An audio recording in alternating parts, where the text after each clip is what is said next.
Pacific സമുദ്രത്തിൽ രൂപം കൊണ്ട ഡഗ്ലസ് ചുഴലിക്കാറ്റ് ശക്തിപ്പെടുന്നു. ഞായറാഴ്ചയോടെ ഹവായിലെത്തുമെന്ന് കാലാവസ്ഥാ കേന്ദ്രം അറിയിച്ചു. ബുധനാഴ്ച രാവിലെ കാറ്റഗറി 1 ചുഴലിക്കാറ്റ് ശക്തിപ്പെട്ടു. ഹവായ് മേഖലകളിലേക്ക് ചുഴലിക്കാറ്റ് നീങ്ങിത്തുടങ്ങി. വരും ദിവസങ്ങളിൽ ഡഗ്ലസ് ചുഴലിക്കാറ്റ് കൂടുതൽ ശക്തിപ്പെട്ട് കാറ്റഗറി 3 എത്തുമെന്ന് കാലാവസ്ഥാ ഏജൻസികൾ മുന്നറിയിപ്പ് നൽകി. ഞായറാഴ്ച മുതൽ ചുഴലിക്കാറ്റ് ഹവായ് ദ്വീപുകളിൽ വീശിയടിക്കും.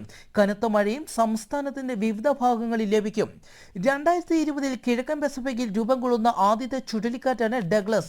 6 പ്രധാന ദ്വീപുകൾക്കിടയിൽ 6423 ചതുരശ്ര മൈൽ വിസ്തൃതിയുള്ള ഹവായ് ദ്വീപിൽ ചുഴലിക്കാറ്റ് എത്തുന്നതിന് മുൻപ് ദുർബലമാകാൻ സാധ്യതയുള്ളതായും ചില കാലാവസ്ഥാ ഏജൻസികൾ പറഞ്ഞു. ചൈനയിലെ ടിബറ്റിൽ 6.2 തീവ്രത രേഖപ്പെടുത്തിയ ഭൂകമ്പം റിപ്പോർട്ട് ചെയ്തു. അലാസ്കയിൽ ഇന്ന് ഭൂകമ്പം റിപ്പോർട്ട് ചെയ്തു. 5.5 തീവ്രത രേഖപ്പെടുത്തി.